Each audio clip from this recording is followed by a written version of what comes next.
উচ্চ মাধ্যমিক সংস্কৃত প্রশ্নপত্র 2025 তোমরা যারা আগামী 11ই মার্চ সংস্কৃত পরীক্ষা দিতে চলেছ, তোমাদের জন্য সংস্কৃতের শেষ মুহূর্তের সাজেশন হিসেবে আমি তোমাদের জন্য একটি প্রশ্নপত্র তুলে ধরলাম।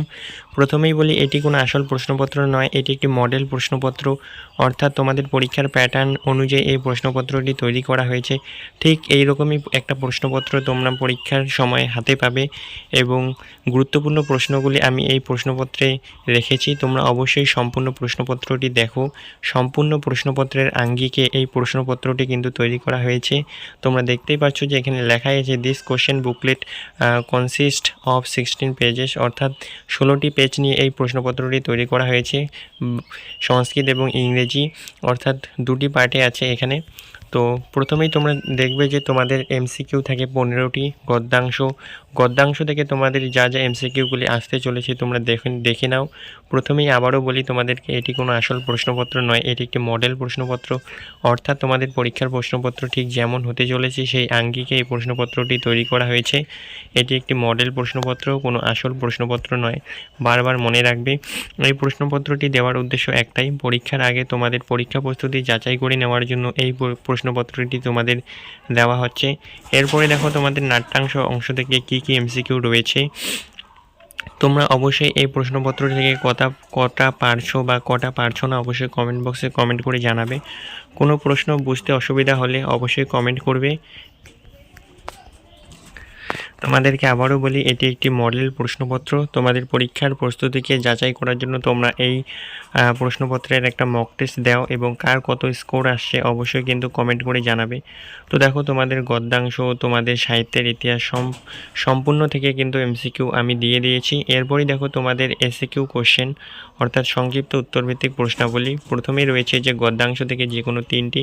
তো দেখো এখানে কোন কোন প্রশ্নগুলো ইম্পর্টেন্ট অবশ্যই দেওয়া রয়েছে এবং আজকের এই প্রশ্নে যে প্রশ্নগুলো ইনক্লুড করা হয়েছে ভীষণই ইম্পর্টেন্ট কিন্তু তোমাদের 11ই মার্চ যে পরীক্ষাটা হতে চলেছে সেই পরীক্ষার জন্য। তো বলবো অবশ্যই এই প্রশ্নগুলিকে ভালোভাবে প্র্যাকটিস করে যাবে, অন্তত পরীক্ষা দিতে যাওয়ার আগে এই প্রশ্নগুলিকে একবার হলেও তোমরা দেখে যাবে। তো দেখো গদ্যাংশ, নাট্যাংশ সম্পূর্ণ থেকে কিন্তু তোমাদের এসিকিউ প্রশ্ন আসতে চলেছে। সবগুলো থেকে 3টি করে লিখতে হয় এবং সাহিত্যের ইতিহাস থেকে যে কোনো 2টি। তো প্রথম প্রশ্ন রয়েছে সাহিত্যের ইতিহাস থেকে সুশ্রুতকে। এভাবেই কিন্তু পরপর তোমাদের এসিকিউ অর্থাৎ এক কথায় উত্তর দেওয়া প্রশ্নগুলি ইনক্লুড করা হয়েছে এবং তারপরেই দেখবে তোমাদের বর্ণনামূলক প্রশ্নাবলী অর্থাৎ তোমাদের 5 মার্কের প্রশ্ন। তো গদ্যাংশ থেকে রয়েছে, তোমরা দেখে নাও।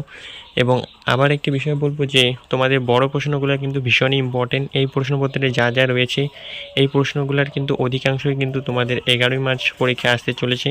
তাই বলবো এমসিকিউ বলো, এসএকিউ বলো, তোমাদের বড় প্রশ্ন বলো, সম্পূর্ণ প্রশ্নই কিন্তু তোমাদের পরীক্ষার জন্য ভীষণ ইম্পর্টেন্ট, অবশ্যই দেখে যাবে।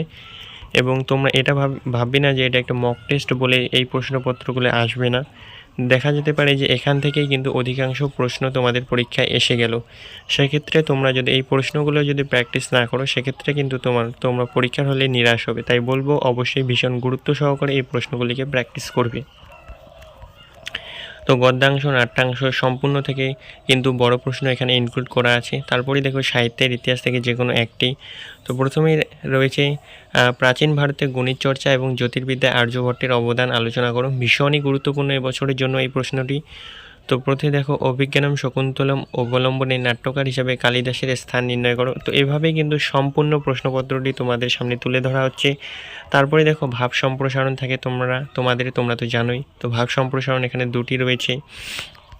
তারপরেই দেখো তোমাদের ব্যাকরণ পাঠ চলে আসলাম। তো ব্যাকরণ পাঠ নিম্নরেখাঙ্কিত পদগুলির কারণ সহ কারক বিভক্তি নির্ণয় করো। তো এগুলো প্র্যাকটিসের বিষয়, অবশ্যই তোমরা যদি প্র্যাকটিস করে থাকো সেক্ষেত্রে তোমাদের কোনো সমস্যা হবে না। আর ব্যাকরণের যেহেতু কোনো সাজেশন হয় না তাই বলবো অবশ্যই তোমরা রুলসগুলো একটু দেখে যাবে। তারপরে ব্যাস বাক্য সহ সমাসের নাম। তারপরে দেখো নিম্নলিখিত শব্দগুলোর অর্থ পার্থক্য নির্ণয় করো। তো এইভাবেই কিন্তু তোমাদের আসল প্রশ্নপত্রে ঠিক যেরকম থাকে সেই প্যাটার্ন অনুযায়ী প্রশ্নপত্রটি তৈরি করা। আবারও বলছি এটি একটি মক টেস্ট পেপার অর্থাৎ কোনো আসল প্রশ্নপত্র নয়।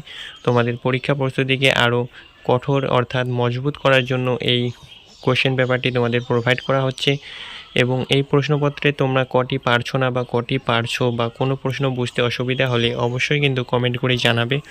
এবং পরবর্তীতে কোন পরীক্ষার তোমাদের প্রশ্নপত্র বা মডেল কোশ্চেন পেপারস বা সাজেশন প্রয়োজন, অবশ্যই কিন্তু কমেন্ট করে জানাবে।